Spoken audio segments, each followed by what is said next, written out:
going to be looking at the next form of trade protection after tariffs, and that is protectionist subsidies, which we had discussed briefly in the last class. But today I'll take you through the diagram and how do we analyze this, and how can we do a stakeholder evaluation for this.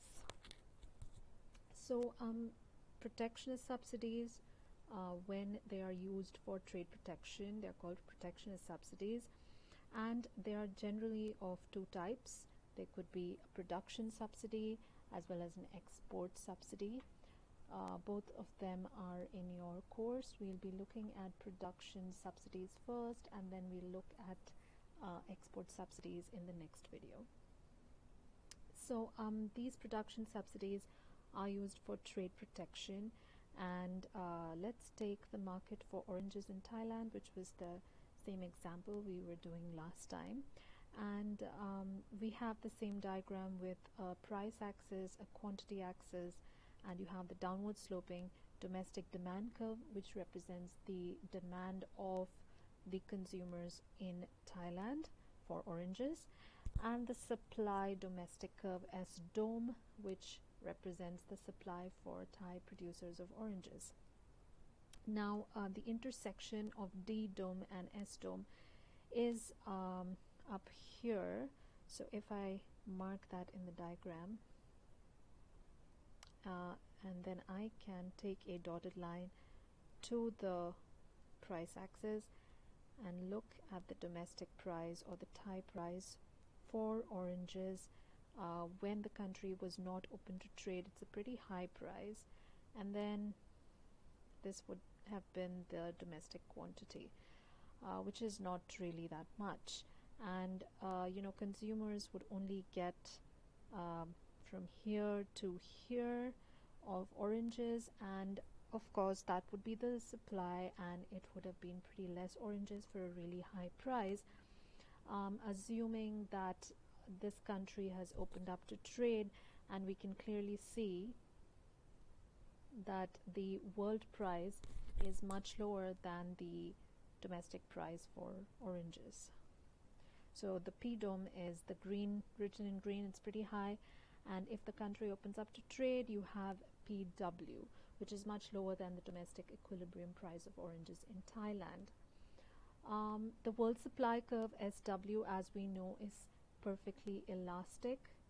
The reason being the same, because orange consumers in Thailand can buy as many oranges as they want at PW without causing the PW to rise. So they are basically accepting the world price, and due to the fact that Thailand has a comparative disadvantage in orange production, they will import oranges from the rest of the world, assuming that could be any country. It could be the United States, as we were taking in our last example, and the quantity they would import would be Q2 minus Q1, which would be the imports under free trade. So at this point of time, there is no kind of trade protection, and there is free trade. Now let's assume that the Thai government wishes to protect the Thai orange farmers with the use of a subsidy. So let's look at the definition of a subsidy. So we know that in micro also we have learned that it is a payment from the government to producers for each unit of the good produced. So it's a payment from the government from the Thai government to the orange producers for each unit of oranges produced, intended to reduce the quantity of imports.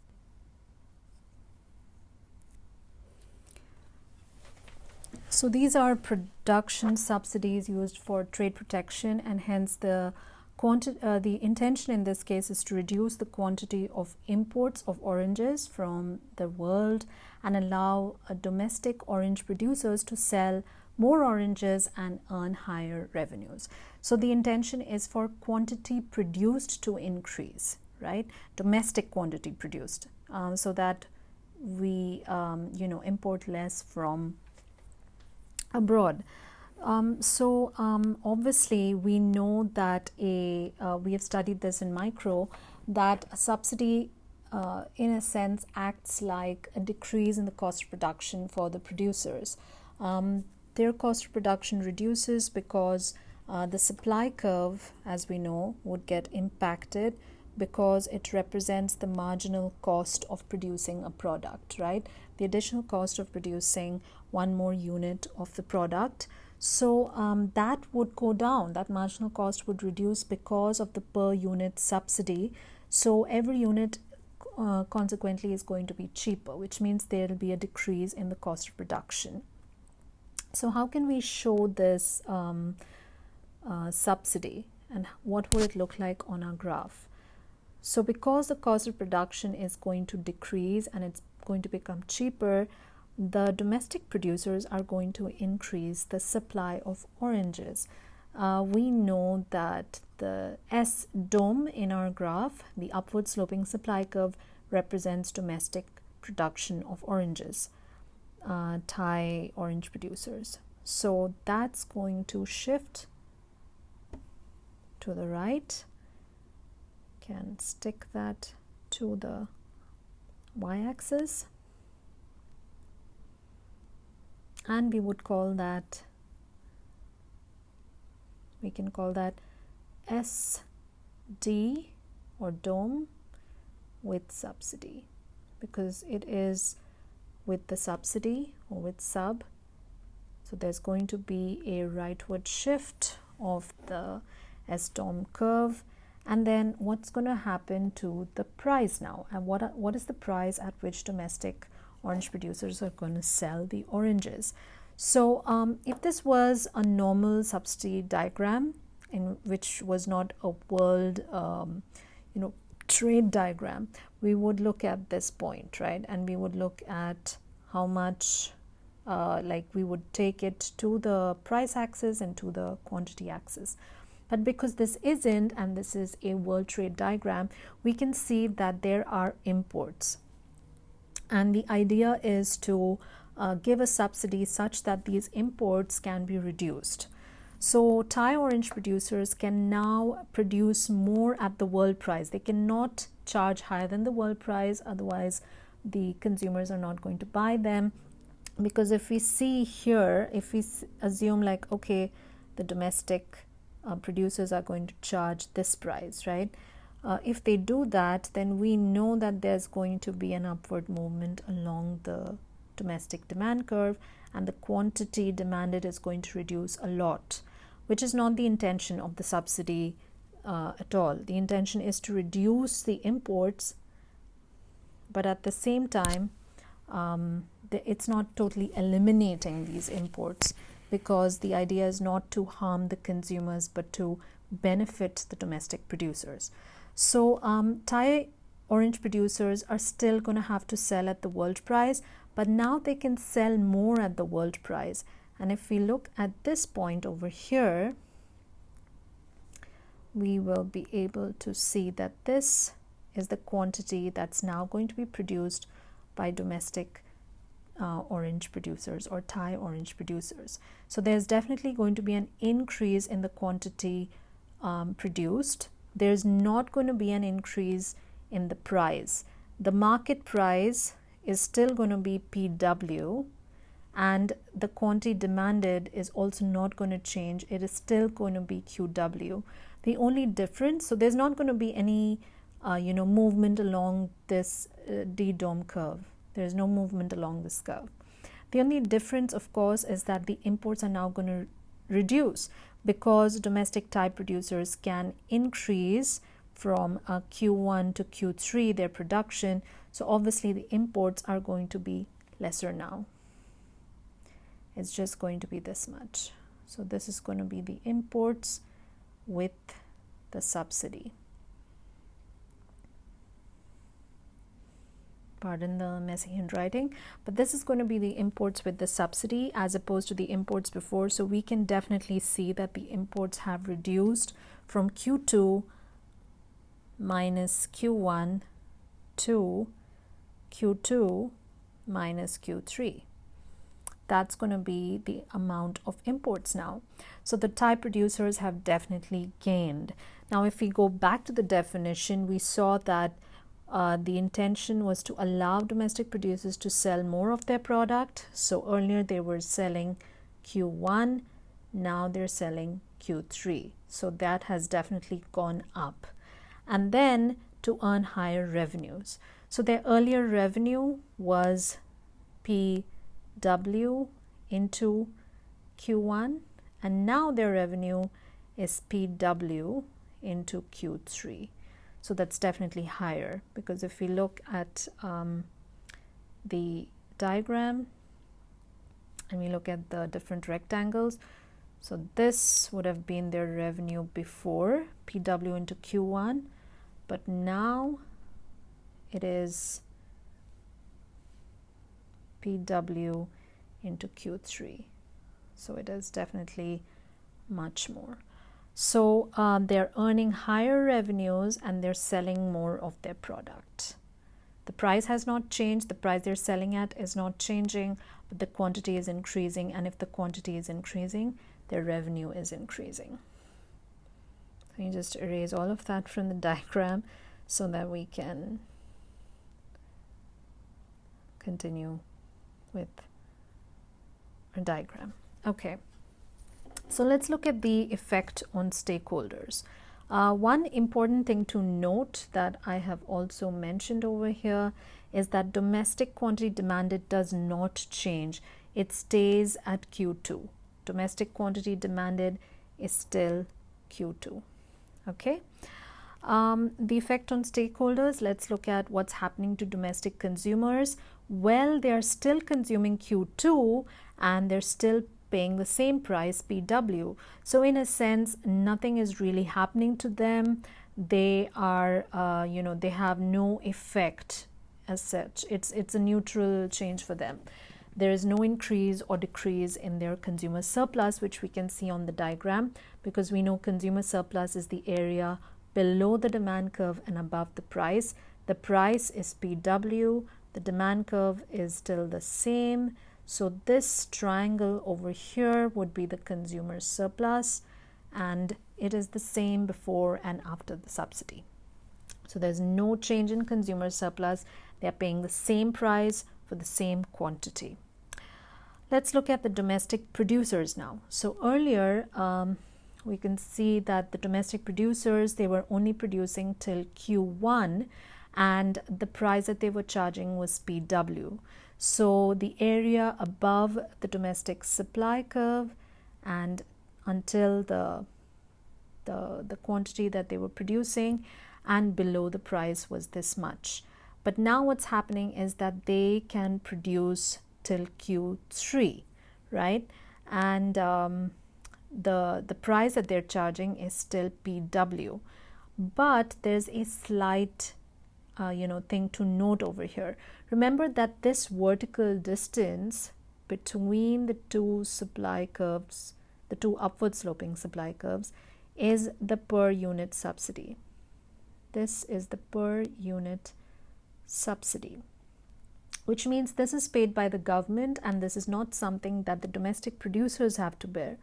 So we can take this up to this domestic supply curve and take it to the y-axis and call this, let's just erase this curve just to make our diagram a little bit less messy.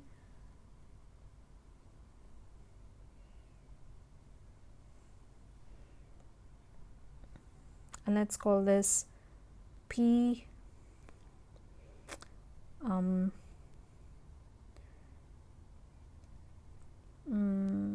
what do we call it? We can call it PW plus subsidy, right? So this is the world price plus the subsidy, which is the vertical distance between these two supply curves, right?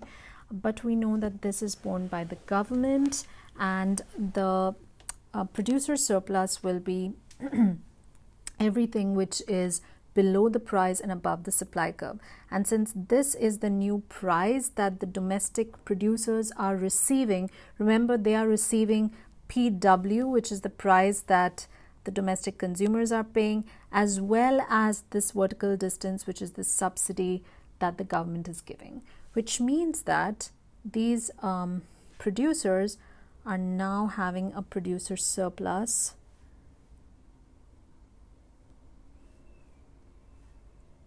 increase to this triangle. So it has increased from the previous triangle, the small one, to this triangle. So this whole triangle is now the producer surplus, which is definitely increased. So domestic producers have an increase in producer surplus since the price domestic producers receive, including subsidies, higher from PW to PW plus sub. The quantity produced has increased from Q1 to Q3. Okay. Now let's look at the foreign producers. What did they get earlier and what are they getting now? So the foreign producers were selling from Q2 minus Q1 into PW. So that was their foreign producer revenue. We can show that on the diagram. This was the revenue they were getting earlier, which is Q2 minus Q1 into PW. So this whole rectangle, the red one, was what the the foreign producers were getting earlier, but now they're not getting that much anymore. So their foreign producer revenue has definitely reduced to this much, Q2 minus Q3, which is the new imports, multiplied by PW. So this is the foreign producer revenue, PW into Q2 minus Q3. Fewer imports and the price has remained the same. Okay, now let's look at the government, which is actually having to pay for this subsidy. So taxpayers and the government are worse off because tax revenue is allocated towards orange subsidies, so there's less money available for other government programs, or the Thai public or the Thai consumers have to pay higher taxes. So what about the total welfare? What can we say about the total welfare of the Thai economy? Has it improved? Has it not improved? How can we say that? We know that taxpayers are worse off because the tax revenue is allocated towards orange subsidies and it could have been used for merit goods. There's less money available now for the merit goods and all of that. There could be a huge opportunity cost in the case of subsidies. Now, to look at welfare loss, actually we need to compare the cost of the subsidy to the benefit of the subsidy. So we have to do kind of like a cost benefit analysis. So what is the cost of the subsidy, right? Well, there's a per unit subsidy which has been given, and it has been given to increase the quantity produced. So we can show that on our diagram over here. I'm just going to make an outline. This is the per unit subsidy which the government is giving, and this is the amount of the oranges that they are giving it for. So this rectangle over here would represent the cost of the subsidy, the total value of the subsidy, right? And out of that we can see that there's the green part, which is the increase in producer surplus. So when we do a welfare analysis, we'll say yes, producer welfare has gone up, producer surplus has gone up because of that subsidy.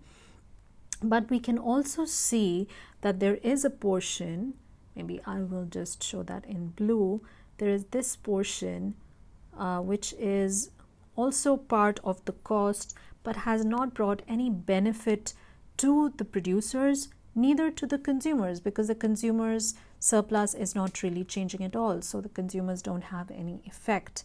So there is that blue area over here, which is the loss of total welfare, right? So we can say this is a loss of total welfare. It's the amount by which the cost of the subsidy exceeds the benefit of the subsidies, which was the increase in producer surplus. So that's something which runs very common to all of the different forms of trade protection, is that there will be a loss of total welfare incurred on society because of the government's attempt to protect certain stakeholders within the economy. In this case, the Thai government decided to protect the Thai orange growers by giving them taxpayer money in order to increase the domestic supply and reduce the quantity of orange imports. So on the face of it, it appears that nobody is harmed by this decision because consumers are not worse off, producers are better off, and with that analysis alone, you might say that the subsidy increases welfare in Thailand. However, that fails to account for the cost of the subsidy to taxpayers and the rest of the society. Anytime government spends taxpayers' money on something like a subsidy for particular producers within the economy, there is an opportunity cost and there's less money available for merit goods like education or healthcare or infrastructure or other important goods that Thailand could benefit from. Or maybe taxes have to be raised on households in order to pay for the subsidy. Either way, the net effect on total welfare is negative. By this blue triangle in our graph, which we can see, which is the cost exceeds the benefit. So this is all about the protectionist subsidies, and in general, yes, there would be a loss of total welfare, but there could be benefits of production subsidies, which is what you have to read up on next. What could be the possible benefits of trade protection, or for which industries would it be beneficial, or which economy?